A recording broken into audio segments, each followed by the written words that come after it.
thing is I have a Sorry.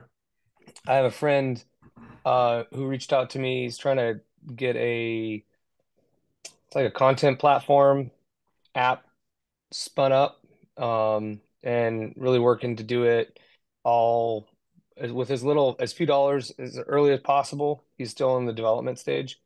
And he's talking a lot about equity, how to set that up the right way, um, how he wants to make sure to set up the equity the right way. So he maintains control as long as he can, as well as has the ability to bring on heavy hitters later on with equity. So this is all very new to me. I don't play in this world. I work in the industrial world, and we don't talk equity, we talk salary. Um, so I just want to know if there's anything with an early startup. I'm coming on as kind of his marketing sales consultant guy at the beginning. And he wants me to be a co-founder. Um, Co-founder. yeah. Um, so really, I just want to know if there's anything you write about this. I know a lot you've got a lot of podcasts and stuff out there for this. Yeah. Is there anything in particular I should be paying attention to on the equity side, or even some really major pitfalls that I should avoid as we kind of get started up? Well, um, outside of the standard stuff you talking about? Outside of like, is it a 4-year vest versus a 2-year vest versus Yeah, yeah, yeah, I mean, yeah. So right I now, would pay attention to what happens should you leave. So pay real close attention to like the cliff, mhm. for example, how long that is going to be. But I'm thinking beyond that, like what happens to your equity if it's year, 3, and do you have to like you should be getting equity, not options if you're a Mhm. founder. Yep. So just make sure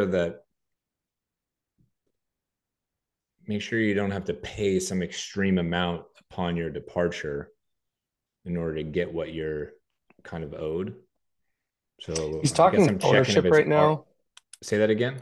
He's talking ownership more than like he hasn't even brought up options. We've talked Okay, about that's what I that, but mean. Yeah. So if it's yeah. ownership, so like what happens to that ownership should you Hmm. decide to step away? Does that mean he has to buy you out and you're selling the business back to him?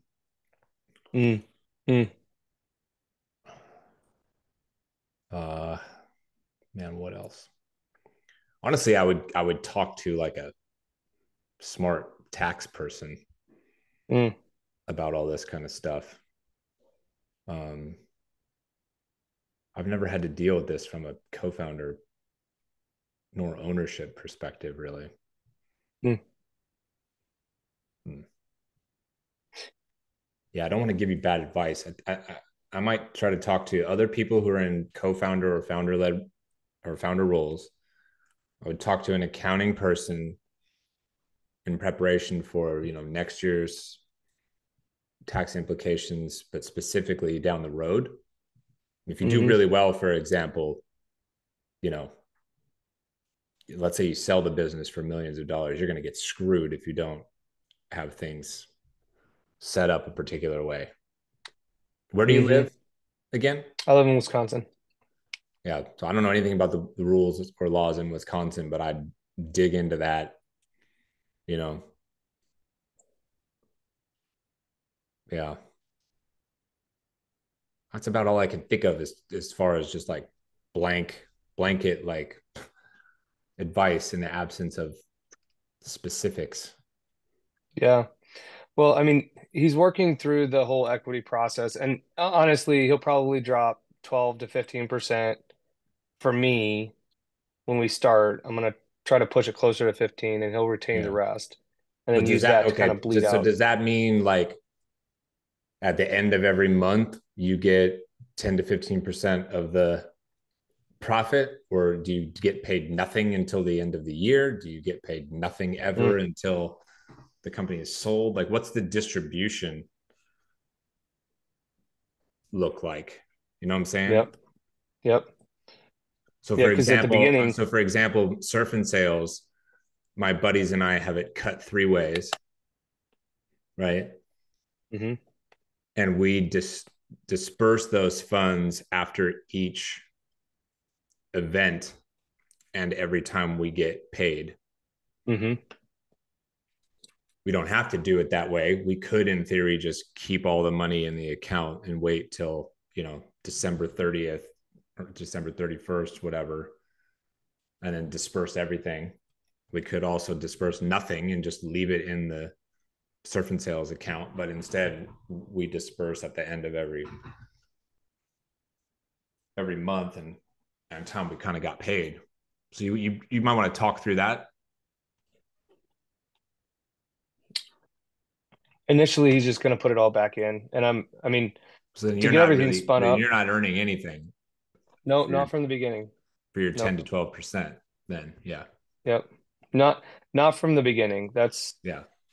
once we start. I don't even know what the timeline on it is. So it's a lot of new. It's a lot of new to me because I've never done this before. Yeah. Um, I think just try to get clarity around that. okay. Yeah. Cool. Gives me something. Yeah, it's good. It'll be fun. But it's funny. I've been following you guys for several years, and I mean, you're aware it's been really loose. So I participated in some of those early surf, or well, Thursday night conversations. Um, and but being in the industrial world, it's more of like a side hustle thing, and there's nothing going on there. So this is getting me a little bit more attention to this world. Yeah. Cool. It's exciting. Thanks. Yeah. What's going on, everybody? Chime in whenever you feel like it. What's up, Scott? How are you? I'm doing good, man. Good, good, good. Couple questions. One, I've been working on the side of my regular job. Um, doing like a sales consulting and kind of like a leadership role for like companies that are trying to start up their sales, get it stood up, or even like straighten it out. And as I'm starting to get into more leads and like new people coming in sort of outside of my network.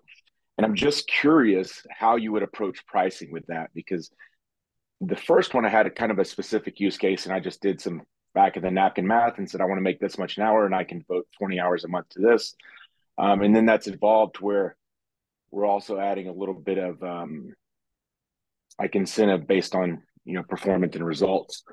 Um, and so yeah, and now that like that sales team has been going, but just needed to be sort of straightened out and applied some discipline and rigor. And I'm talking to another one that's just trying to get stood up. And so I'm curious how I should approach pricing, if I should do it differently, or just what your thoughts are on that. I wouldn't do it differently just for simplicity's sake. Right. Doing it differently implies that one of them is more valuable or less valuable than the other, or more work versus less work than the other. And that's probably not the case. There's probably a turnaround that's easy and a turnaround that's incredibly hard. Right. Gotcha. So I would just Mhm. pick a price point and be like, this is what I charge and this is what I do. And there's all sorts of things that are involved with the this is what I do sentence. You know what I'm saying? Right. Then with and that makes sense, and that's pretty easy. As far as when you're just coming up with that price, do you have a formula for that? Yeah. Or is it just kind of, yeah? A it's little it's bit. that was my that was my approach. And then it's like, well, at some point I would imagine it just price goes up when the demand Yeah. is greater So than. I have a very non-scientific process. I mean, when I first started doing this, I sort of picked a number that I felt was fair, and then I got paid on that. And then I picked a number that was like a little bit scary for me to ask for. And then I'd get a few people at that price, and then I'd raise it a little more to where it was scary. And then I suddenly people pay that. So I inched my way up, you know, I've been anywhere from $500 a month to 20,000 a month Mm-hmm. on, over the last 10 plus years, right? So you just have to figure out what feels right for you, for what you do, that's also motivating to do it, because you're doing this on top of your regular Yeah. job, right? Yeah. So, and how bad do you need these things or want these things? When you're first getting started, it's certainly worth taking less to just get the experience, to get the kind of testimonial or the logo, whatever you want to call it. But if somebody came to me now and was like, "Hey, we want you to do all this stuff. We'll pay you $500 a month," I'd literally be like, I'd rather watch TV. But if somebody comes to me and says, "We'll pay you, 15 grand a month," I'm like, all right, got my attention now. If somebody came to me and said, "We'll pay you 50 grand a month," I'd be like, where do we want me to sign? You can have both my kids, not even my firstborn. Right. So it's that kind of thing though. So I think for where you're at, it's like, I would price it to a place where you feel is comfortable. And then once you get a couple of those people to say yes, I'd raise it a little bit to a point where it's just a tad bit scary, and see if you can't get a couple people to say yes at that. And then just keep inching your way up. So then how would you approach the sort of the like incentive based part of it? I I mean, don't do that part. was that ever part of it? Yeah. I mean, is that worth it? Well, let me ask you a question. You go work for one of these clients, right? You do your part. Which part don't you control? Yeah. What they do when you're not there, right? Right. Okay, so Right. you can teach Brian and Alan and Jose all day long to like say these Mm-hmm. things, do this. You could tell Nehemiah, listen, set up your, lead flow this way. You tell Tim, like, this is how we're operationalize everything. If they don't do what you told them to do, you're not going to hit your milestone. And Right. you have no control over what's happening. None. I don't I don't want to get I don't want incentive pay as a consultant. That's a bad business model, dude. Real bad. Okay. You got to get paid no matter what. Yeah. No, I definitely am. That just got added. It's like extra on top of the regular flat rate based I, on I I like, would I would pay not much mind to the extra. okay. If they track it Yeah, that and makes they sense. give it to you, great. But you Right. don't control it, man. And people have insane, unrealistic expectations about what you can do. Right. Alan hires me for his company. They're at 1 million in revenue today. And, tomorrow, after we've been working together for 24 hours, he's pissed off because there's no results yet. It's like, Right. what if you're working with somebody that has a long sales cycle and you're part of you get comped based on incentives? I work with people for Mm-hmm. 6 months, for example. Okay. If I spend a couple months revamping or building somebody's playbook and sales ops processes, and then another couple weeks or a month hiring somebody in there's like 3 months left in my engagement, but they got a 9 to 12 month sales cycle. I won't even be Right. around long enough to see the impact. So now I'm completely dependent upon them in good faith coming back to me and being like, oh, by the way, these people hit, and we're citing you and giving you credit for it. It doesn't happen like Right. that. Right. No, that makes sense. It complicates it. I like the idea of just like keeping it Yes. simple Dude, you and know then what a just nightmare would delivering be? You know what a what you nightmare can would be for deliver. you? Think about the nightmare administratively it would be for you. It already is a little bit of a nightmare administratively. It's not, I mean, I'm not that worried about it, but it is like, how am I tracking this? I don't really, I mean, it's Yeah. not anything that's so significant that I'm like, I need it, but that makes sense. The other question then is, did you do minimums at 6 month engagements? Is that the minimum? Well, the 3 would be the absolute minimum. So that's what I Now started with, and I this one it alter. turned into 6. Well, my main engagements, like my full thing, all of those are 6 months for sure. Yeah, yeah. But I do a few like coaching only kinds of things that I do for 3 months Right. and stuff like that. So, you can maybe keep your main thing at 6 months and not bastardize that, but you maybe have an Mm-hmm. offshoot of a service or product that you might be willing to do for a less period of time, less cost, even potentially. You know what I'm saying? Totally. One more question, then that makes sense. The how about like paying out like referral fees? Is Like that you something you ever paying out a encountered? Like referral? someone, like, yeah, like they send me customers and then me paying out like a referral to Oh, them I for that. mean, I would do that all day long. What's reasonable? Like that's one of the things I'm not I sure mean, what would be a anywhere, reasonable percentage. anywhere between 10 and 20%, depending on the cost of your goods. Okay. I mean, And would anybody here, if any of you sent me somebody that became a full consulting gig of mine, I would pay you 10 grand just for like an of intro. the total fee? Or Yeah. okay, yeah, Yeah. that So makes my sense. contracts are like 100 grand. So if I close $100,000 Right, contract, I'll pay Tim 10 grand tomorrow.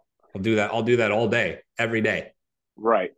Right. But What about if like my good or if service something was like, continues past that? Would you? well, hold on. Let me finish my thought. Oh, sorry.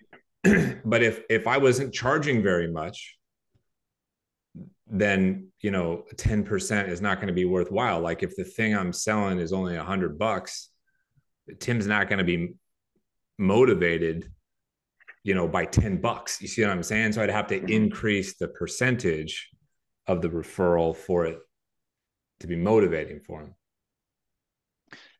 And Scotty, going back to that, like if I just sent you somebody out of the blue, would you just pay somebody 10K, or do you want to have an agreement in place for them to have that Well, deal with already with set you up? guys, with you guys, I would just pay you because I mean, Got it. unless you wanted an agreement in place, then I would do one. But um, I would probably get an agreement from any company, Chase. Like I know you did a couple referral deals, partner deals the other day. Any of those kind of software providers, you want to have those contracts in place, for sure. But in Shane's case, where it's just like, a friend or a colleague or somebody, Shane is like, Mm-hmm. Jill goes to and she says, "Hey, I was talking to these people. They're not exactly right for what I do. You should talk to them." Then I don't think you need a formal agreement. You just do right by each other, or you just agree like, don't worry about it. I'm not looking for anything. If, return the favor at some point in time, right? Mm-hmm. I mean, yeah, I've paid people before without an agreement. Answer your question. Yeah, no, I definitely want to do that. I think that makes a lot of sense, and I just didn't know what would be a reasonable amount, and if there was any downside. So that makes sense, 10 to 20%. I was thinking closer to the higher right now. So Yeah, well, the higher it is, the more motivated somebody is going to be right. to send stuff No, that's your way. that's But in my really in helpful. my case, like I'm making the assumption that if one of you sent me a deal and I paid you 10 grand, that's pretty motivating for introducing somebody. Mm-hmm. So I don't feel compelled to pay you 20 grand to do that. I could Right. be wrong though. You know what I mean? Like if I made it 20 grand, maybe people would send me stuff more than they do now. But I personally don't feel compelled to do that. Or you could just trade them goods and services, like switching T-shirts at surf and sales. Yeah, yeah, or you could do that. Awesome. Thanks, Scott. Yeah.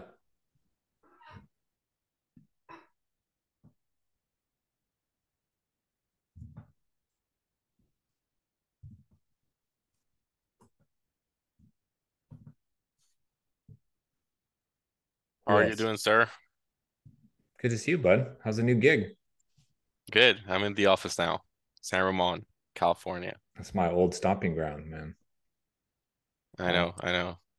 Yeah. San Francisco, right? No, literally San Ramon. San Ramon? I used to live in Danville. Okay. Yeah, I think my office was technically in San Ramon. It's like right on the town That's border. crazy. I thought you were in the city. Yeah, most people from here uh are from Danville and then Yeah. come to the office here. So maybe you have heard of us before. 5'9"? Yes, I know 5'9". Sure. Yeah. Yeah. Yeah, there's a lot of people from your town. Yeah. Yeah. Yeah. Cool. How was Costa Rica? So I went to Playa Hermosa this last time, where I'd never been before. Um, there's no surf there, Yeah. which I Looks knew, beautiful, right? which I knew. But I thought that maybe there was some places nearby that I could kind of find something, but not really. Yeah. So it's really just like a kind of serene, mellow area, Yeah. you know.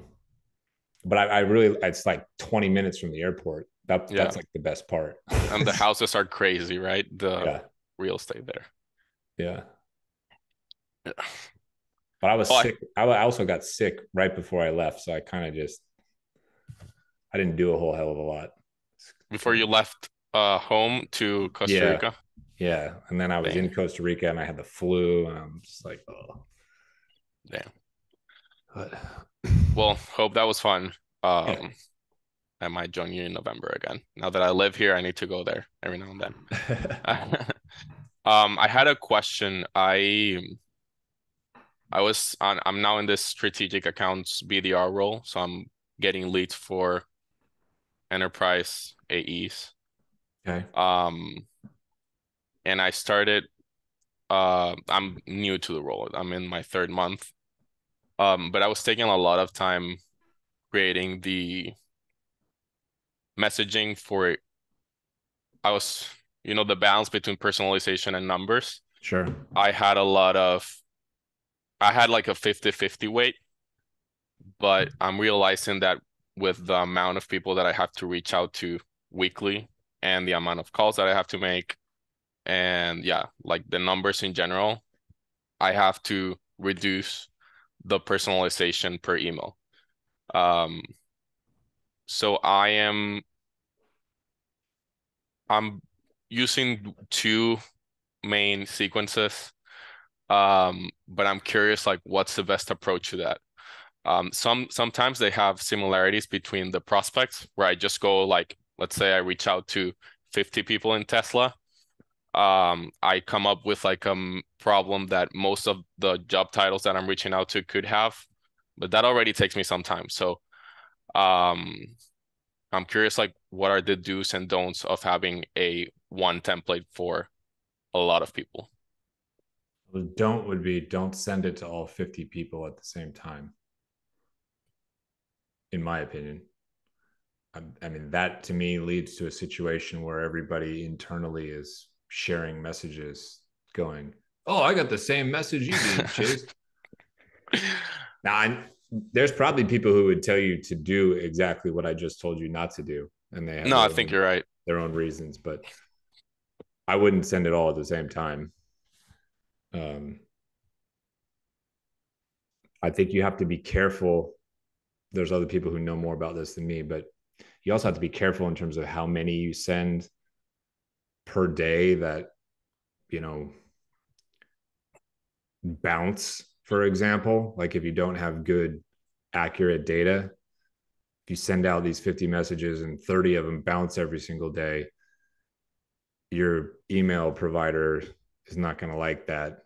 And you're going to end up on the naughty list. Same thing if they somehow end up in spam. So be careful about those kind of things. The personalization part is really tough. I don't know the volume that you're having to hit, but my personal belief is that there is a way for you to be super personal the way that you want to be and thoughtful while still hitting close to the numbers that everybody else is expecting from you. So what does that mean? Well, it means get better at writing faster. It means trusting yourself more and not overthinking things. Like, let's say we spent 5 minutes right now trying to figure out how to reach out to Shane. That's a good amount of time, probably. What you don't want to do is spend that time, stare at the message, rethink it, be like, this thing sucks. I gotta start over and find a different angle, right? Like there's cycles there that we burn overthinking, and we often don't include that as part of the time when we think about how long it takes to be personal. Like that could have been done in 5 minutes. Instead, it took 15. Well, it took 15 because you spent 10 minutes overthinking the thing. Mm-hmm. Right? So get faster, trust yourself more, and just send the messaging out that you think is quality. That would help. I think really just understanding head to toe how all these people, how their business works, and how specifically this problem impacts the company from their own individual perspective. Just like that's sort of like learning more and more about each particular buyer persona. You're reaching out into Tesla. How many different users said there's 50 people? Like, what are all those 50 roles, and what do they all do, and why would they all care, and how does this all benefit them? I think if you understood that stuff inside and out, that would allow you to send stuff faster and hit the right volume amounts while still being thoughtful and personal. Yeah. And there's really kind of no way to like cheat that. That's just, you just have to like study that stuff basically, right? Yeah, my current strategy is to first get to the numbers, being maybe a little vague, or not super specific, because I have that problem where I overthink the messaging. Mm-hmm. On top, English is my second language, so I have a lot of like doubts when I'm sending the emails. And then, so yeah, that's why I try to like go for one, not overthink it, and then base it on, we know that these accounts are looking at our company for we have some platforms. So but yeah, I think the those tips are useful. Also the sending at different times. I've been sending at the same time. Yeah, so I wouldn't do that. Yeah. And we Jose, have are outreach, you so we can like schedule for later. Jose, are you trying to personalize by person or by the organization's challenges? So I started by person, and then that was not possible at all. Yeah. And I started doing it by company. And now, depending on how many prospects from company I'm bringing, then I personalize per company or just send my broad email. That's Yeah. basically, we know, we have seen Hmm. that you're researching us, uh, like filling out forms, webinars, and then person is like the decision maker and trying to get an introduction. Yeah, you with our could team. you could package them, if you will, by vertical. So like if you're going after Tesla and you're making an assumption about a challenge they might be facing, then you can go after 10 other car companies, Yeah, make the same assumption, and yeah, that would save you time. yeah. Yeah. I've done it by region. For example, Canada. We have a couple big clients in Canada. And earlier today, I specified in one of the paragraphs. Sorry, Scott, it's a little long. Uh, Very long. I don't even want to show it to you. Yeah, Uh, I might lose my lunch. yeah, where we mentioned the specific clients from Canada. So what I was gonna say is that I wanted I'm focusing on the numbers because that's what I'm being measured on. And then if I hit the numbers, then I go for the really specific decision makers that I have that I can personalize a lot more because I know that they have like something special. But first getting the numbers for my manager to see that I'm actually working or getting to what they consider its work.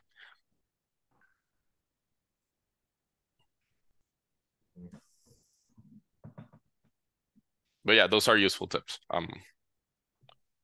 Thank you. I think your biggest area of improvement, Jose, is just to not overthink. Honestly, I know a significant part of that is probably the ESL part, but I mean, if you're somebody who has a tendency to overthink and second guess certain things, that's going to prohibit you from hitting volume. And I think too many people try to really separate out being personal from hitting volume. People used to have this argument all the time for years, this quality over quantity type argument. They'd talk about it all the time in cold calls and call metrics and all that kind of shit. And it's like, dude, I want you to make 50 calls today. When I say I want you to make 50 calls, I'm already assuming, and I mean that all of them are quality. I'm not telling you to make bullshit non-quality calls. People be like, oh, I can't hit that. I'm like, yeah, you can. Look how much time you're wasting doing this, that, and the other.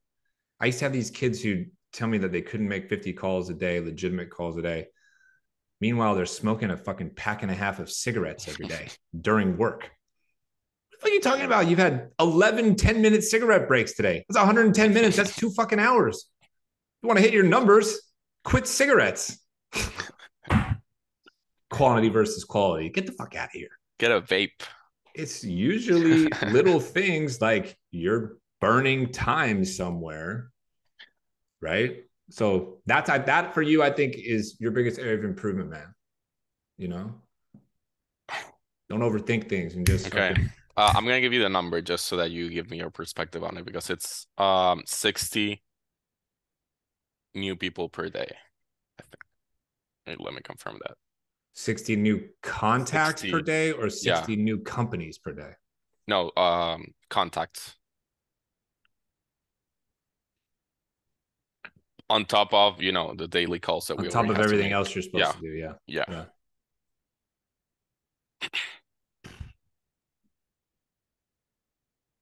That's higher than I would put it, but I don't think it's impossible.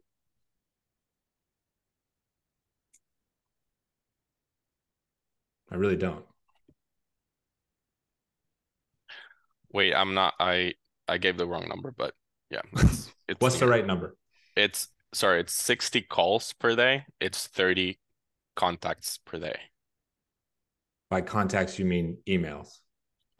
So email ones, adding people into sequences, and so the first 30 one, email ones per day. Yeah. So the first email that's coming out, it's 30 of those daily. That's super doable, dude. Personalized. I understand. So while getting the information, the company, something that's relevant for that contact, that's where I take a lot of time. Well, define a lot of time. Let's say you're trying to reach out to everybody else on screen right now. How much time is it taking you to find whatever you need to find about each of us? I guess something that's relevant for my product. I don't know, in time. I don't know. Have to. Well, you're talking about 30 seconds? Are you talking about 3 minutes? Are you talking about 30 minutes? Like 10 minutes, 5 minutes. 10 minutes feels too long. 5 minutes feels more appropriate. Yeah. How could you hold yourself accountable to not going beyond a particular amount of time?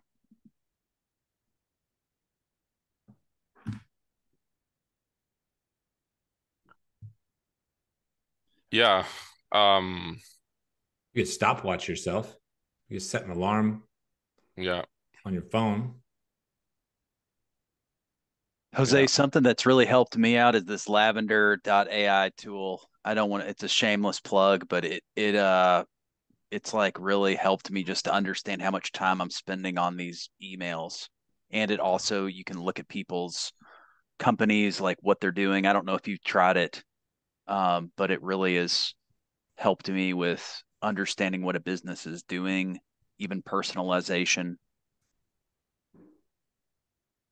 Yeah, I used it my previous company, and Okay. in our company we currently don't have it, but yeah, it's amazing. Like literally tells you what to do. Um,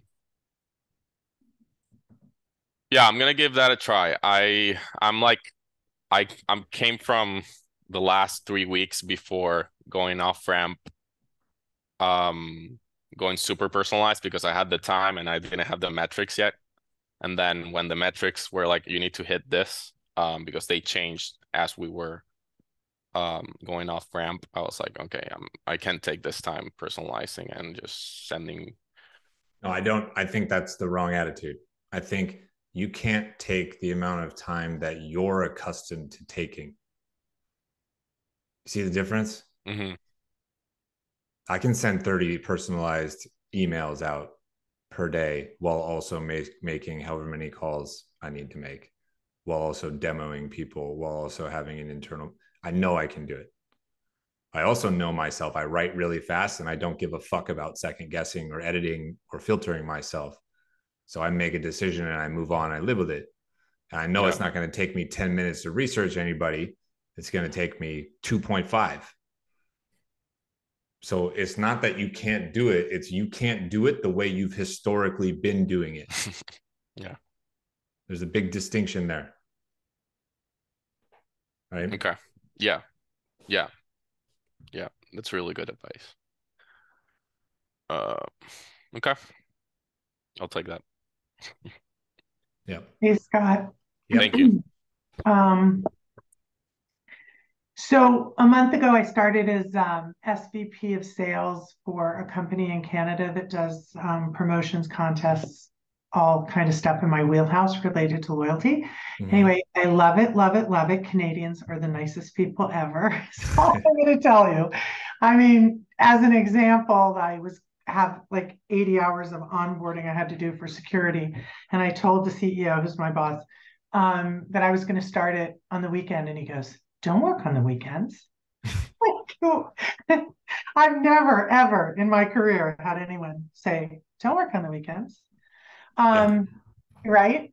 So anyway, they've been around 30 years, and most of the execs there have been there 10 years or more. Okay. So they haven't had anyone new in sales and marketing for 5 years. So I'm the Oh boy. first. Yeah. And so they hired an SVP of marketing in November and me in February. And he's great. He came president of McCann Canada for 10 years. He's really a great dude. We work well together. So it's like turning the Titanic, because they've been doing it. They're operations focused. They're not sales and marketing focused. But what they realized is they have millions of dollars tied up in 3 large customers. And if any one of them leave, Big trouble. they're in trouble. So that's why they brought me on to, expand the audience, tell the story, et cetera, et cetera. So one of the challenges they're having is one of their largest customers, who represents, I don't know, 7 million a year, changed the entire team. So we had been dealing with the same team for 8 years and doing things the same way.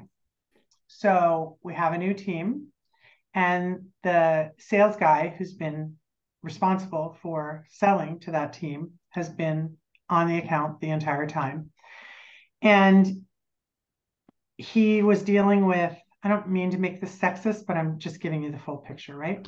He was dealing with an all male team. He was a male. They kind of told him what they wanted. He did all the work, and then they just adopted what he wanted. Now it's an all female team, and he's trying to use that same strategy to tell them how to do it, how they should do it, how it's always been done. And they're pissed. react, they don't relate to him, they don't like him, because they want to do it their own way, as they should. I mean, new team responsible for, $50 million budget, and we're a small part of it, less than 10%, and they don't want to be told what to do. So I'm trying to help him, shift his thinking to understand that we're here to serve them, and we have to deliver information in whatever way they want it. And they're happy to pay for it. So we should just do whatever it takes to work in a way they're comfortable, because every single time they get mad. So I had my first call with the client, and they're a $1 billion company, they want it their own way.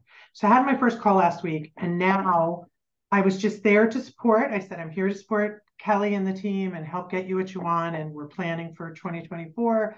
So, I want to make sure you get what you need. And now they're copying me in on every email, and they want me on every call. So, I mean, it's worth it to the company for me to help. But I'm trying to help them do things in a different way. And I'm coming up against all these obstacles, and I'm the first woman exec. And the team internally is not sexist, but this guy, the sales guy who's always done it this way, is challenged. So I don't know. Do you have advice for how to manage people who've been there forever, think they know everything? You're new. What do you know? Kind of thing.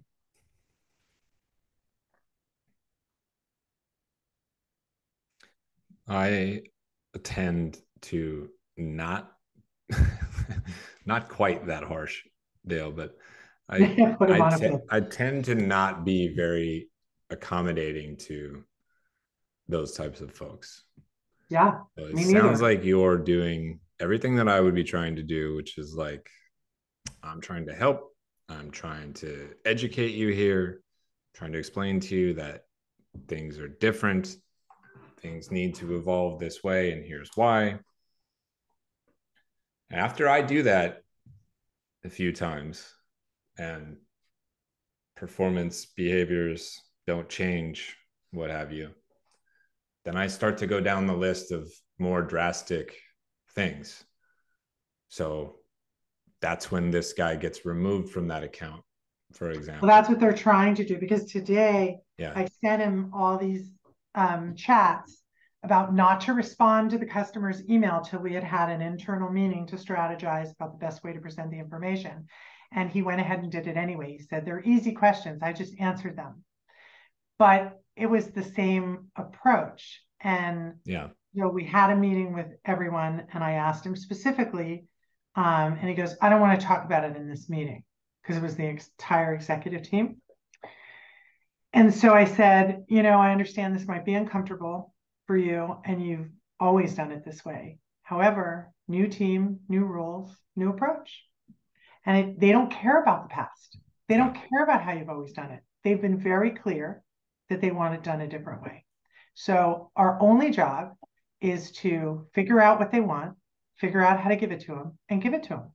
That's what we're here to do. So now tomorrow we're having a meeting because they want to put me on it, but it's not really appropriate for me to be on it. I mean, here I'm trying to grow the company. I'm not trying to, manage an 8-year. Well, you might be the only thing that keeps that account together. Yeah, that's what they're saying. Yeah. Yeah. So you don't really have a choice, I guess, is what I'm getting at.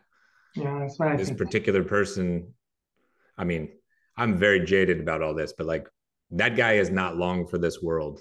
Working for your company is my personal reality and belief system. Now, you can throw him out the building aggressively like Dale wants to do. I don't want to do that. I want to learn from him a little bit. He's been there for, years. Yeah, you might want to learn from him, but he has to be willing to teach you. And he's not sounding like he's very willing to do that. So what's going to happen is you're going to have to delicately explain to him, like, I have to take you off this account. They've specifically asked for that. I'm now having to do your job, and I'm going to have to find somebody else to do that role, either internally or I have to hire somebody new. And then so you're going to steer him towards this other direction. He's going to be all hurt by that. Well, hurt financially too. That's what I mean. He's going to be hurt by it. So Mm-hmm. he might give it a little bit of time to, see what he can do. He's probably going to run it up the flagpole around you, over you, and try to, make you be out to be the bad guy and all that kind of stuff. But then he's probably going to get cancerous. Like, we've all seen this movie before. I know. I'm just trying to they're very nice people. Everybody's nice. They're that's not what I'm saying. You just have to. I think you have to death by paper cut this person, like, slowly away in terms of managing them out. And you're right, you can't do that role forever. So I'd probably make sure you set clear boundaries with this new account that you're suddenly involved in. That's like, listen, I'm going to do this and manage us through this, transition period or whatever, but I'm not your long-term solution. So I told them that. Yeah. Okay, good. So when I you said find you need somebody who can love on them day to day. And that's not going to be me, but I will get us to the next SOW and secure the business for next year. Yeah. And make sure you communicate to them, like, I know what you're looking for and want now. And I'm not just going to assign somebody randomly to you. I'm going to be thoughtful with it. And I'll even stay involved at the beginning until you tell me, like, the new person is great, but then I got to back out. But this person that's that a good way to do it. The person that you're dealing with, the reality is you have to slowly manage them out, I think. Mm-hmm. If they're not going to change or adjust their behavior. And you might not be able to. Yeah. So, and I was going to say, you've asked them to do this, you've coached them to do this. They're not doing it. So they're either incapable or just flat out insubordinate. And if they're insubordinate, they got to go. If they're incapable of adjusting, they got to go. So the answer is probably just on the wall. Yeah. Well, I kind of just wanted some validation. I was having some of those feelings, but I've only been there a month, and this is a client that they've had for 8 years. So it's like, but the client doesn't like him. So I don't really have much of a choice. That's right. That's all there is. That's all that matters right there. That's right. You're right. Well, yeah. Thank you. Welcome. Good to see you. I've missed you. Yeah, you too.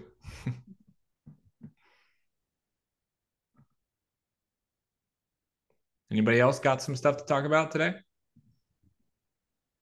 Yeah. Hey, Scott. We could get back a little bit to maybe time management. So in my current role, we are a marketing driven sales funnel. And if you leave your calendar open, you can easily have 10 meetings each day, just from inbound marketing / BDRs. Wow. So I haven't ever been in this situation before. So I'm having trouble. I'm having trouble managing time between, like, having and wanting to have more meetings and meaningful connections there, but also having time to update Salesforce, go back to past leads that, we've had good discovery calls with and validated a solution. So I'm just trying to figure out a good way to make my time be spent more efficiently and figure out how much I should take out of my day to do those other tasks. Well, one thing that I think about is the meetings that you're getting booked is, can you do a better job of disqualifying anybody faster? Now, if every single person that comes through is qualified, my advice is worthless. But if you're getting people to come through that are sometimes not qualified, how can you figure out if they're not qualified faster and get rid of them? You don't want to find that out in minute 45 that, oh, they only serve the Bolivia market And that's not where you guys, help out. So think about that. Next thing would be, where is there bloat in my pitch? Am I spending too much time on deep discovery? Am I spending too much time in my explanation of what we do?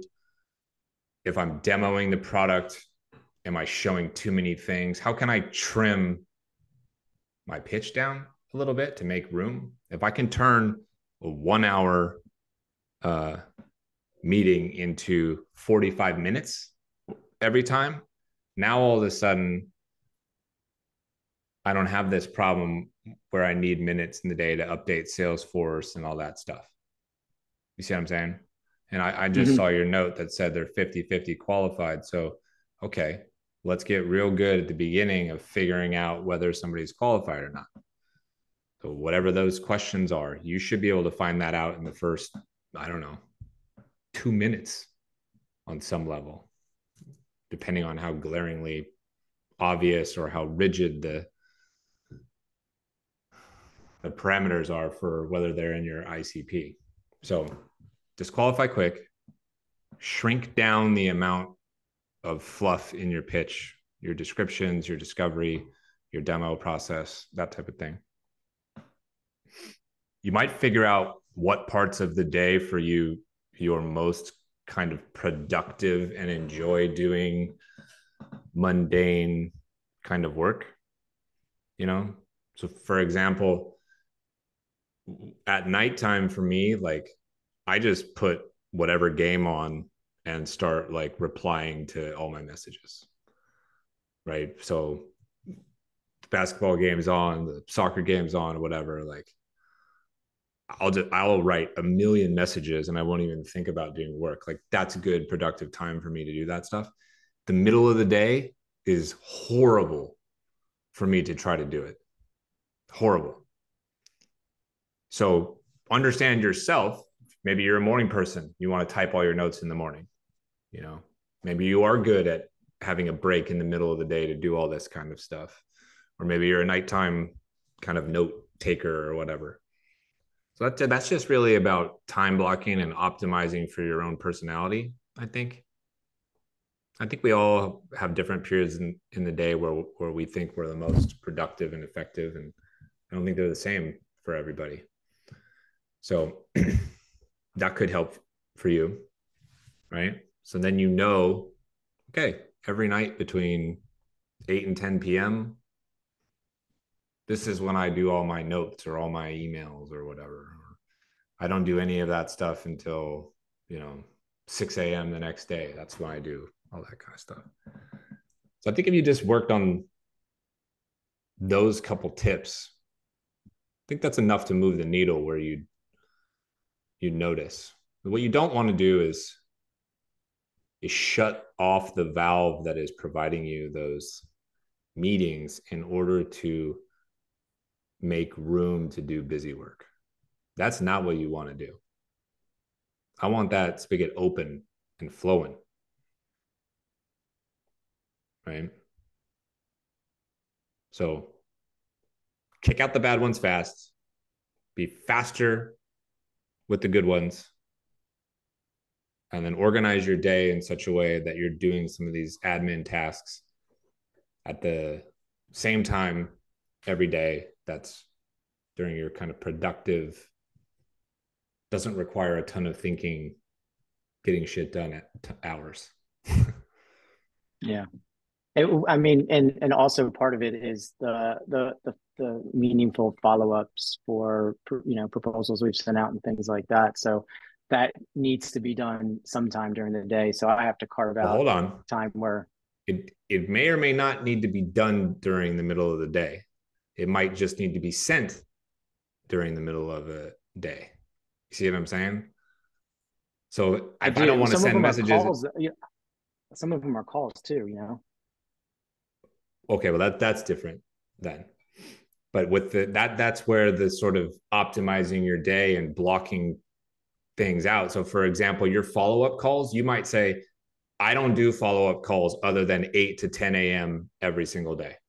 I want to start my day off with follow-up calls. You screw yourself up when you have one day there's follow-up call at 8 a.m. The next one there's one at 1 p.m. Tomorrow there's one at 3 p.m. The day after that is 10 a.m. That's fucking all over the place. You don't want to do that. So you got people in your pipeline you need to follow up with.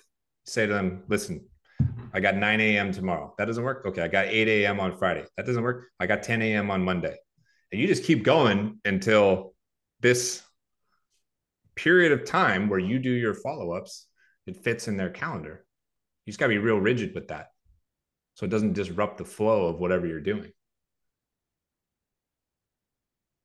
Yeah, that makes sense. I think that's what I really need to do is just make it a time block every day or a couple times a week to do those follow-ups with people and just run through the list. And that way I don't miss anybody.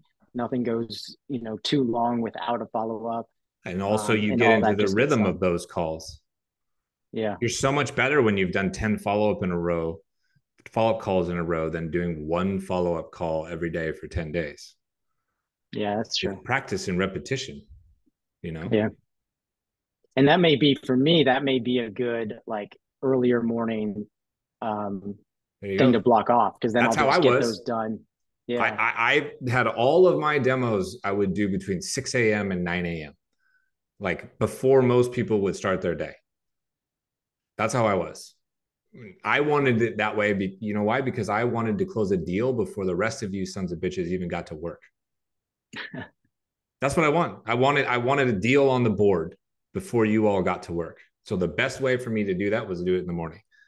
And I wanted to do all my prospecting and stuff during the middle part of the day when my prospect group would be available and answering the phone. I was super rigid with it.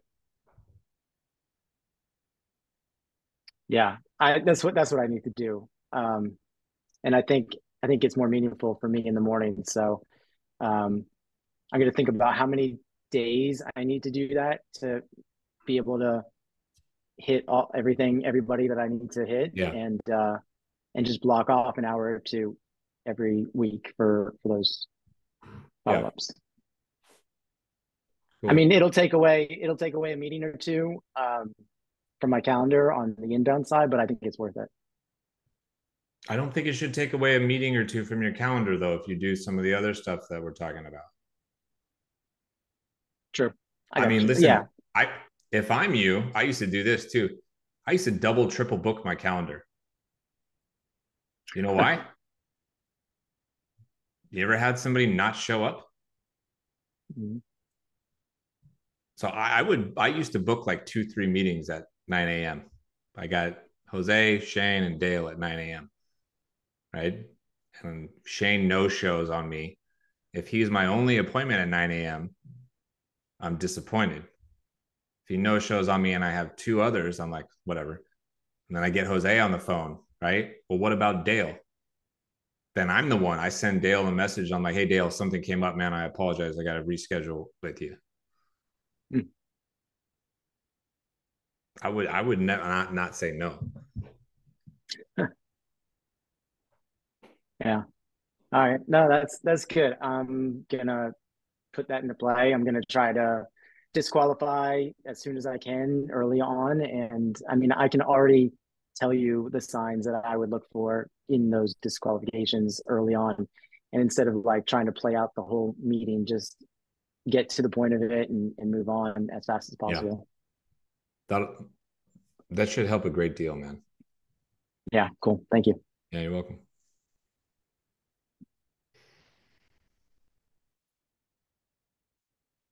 Anybody else got anything? No, not today. Okay. Going once, going twice.